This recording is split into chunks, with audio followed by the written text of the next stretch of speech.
You write books as well. I guess the simple question is, where do you find the time? It's the 3 books I've written are all about me.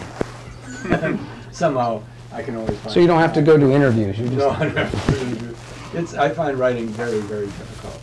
It's just much easier to draw a building than it is to put one word next to another and not be verbose. Do you, the question from the audience, I'm just going to read it. We've all seen and know your work through photographs in your books and magazines. Except for the lucky few who live in or get to visit your buildings, please comment on the importance of photography in the development of your amazing career and the difference between a building and a photograph of that building. My best friend, Robert C. Lautman, who won the gold medal for photography from the American Institute of Architects, Joynt, several years ago, he has done perhaps 90% of my work. And I don't think I would be here without him. Of course, I like to play back to him that he wouldn't be where he is without me. But we work very well together. And any of you who have the privilege of looking at my latest monograph, those photographs are there. But both Bob and I agree you can't photograph architecture. Architecture is the creating of space. And there's not a cameraman yet who can photograph this room. You know, you're looking at a 60-degree conal eye, and it doesn't tell you the ambience of acoustics, the quality of light. It's just impossible to do. They're great photographs, as Lautman has done, and there's nothing like visiting the real thing. This is the penultimate question, and somebody sent this in. They didn't put their name to it. They'll know who they are. Times are tough economically, as you alluded to. Someone wants a little free advice, I can tell, and you're here, and we've got the mics, and here's the question.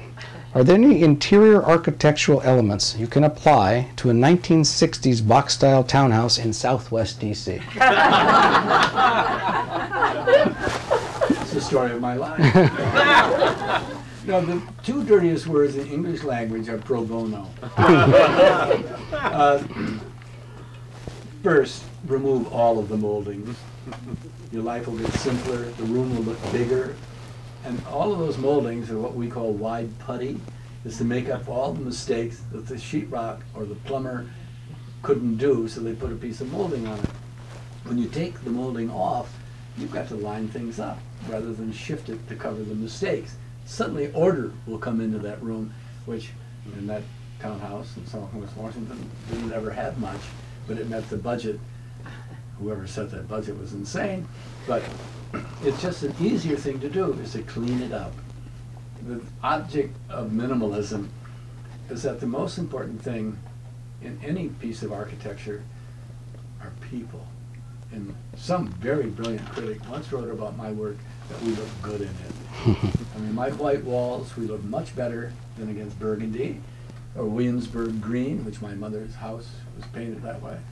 And it's just, art is the second obligation, and furniture is a long, slow third. Nobody marries their sofa. Mary Ann's got to look terrific in there every day. All right, this is my last question. And you said a couple of times that your favorite building is the one you're working on now, but I think I have a way to circumvent that. And here's how. Imagine time travel. You can come back, you can go into the future, 500 years, and your time travel captain informs you as you buy your ticket. Hugh, he says, one of your buildings is still standing, but only one. And you think to yourself, I want to see which one would it be. Let me just tell you a little aside. I.M. did a beautiful house for Bill Slayton out on Ordway Street. It's 3 barrel concrete vaults, and he did that in 1962, something like that. And when Slayton died, who was one of my closest friends, this wonderful guy bought it and hired me to sort of clean it up. Well, I knew Slayton and his wife, and they didn't have enough money to finish the house off the way I.M. had designed it. And so they had wall-to-wall carpeting, and they had a child, two daughters, which closed off the center vault. Well, I got in there, and my client didn't have children, so I could open up the center vault, and we put travertine on the floors, which IMP had originally called for, and we sort of cleaned the place up and brought it back and put in a swimming pool and landscaped the garden. And they had a wonderful vernissage party, and I took my wife in and sat her down and went to get her a drink, and she was sitting in this living room. I came back and she said, "You know, this is the best thing you've ever done." Well, that's a great answer. Well, we're going to wrap up now. I'd like to say just a couple of things in conclusion. The first is thank you for your questions. You bailed me out. Carol would have done a much better job than me, but I did my best. And I've learned a lot, and I hope that you'll join me in thanking Hugh for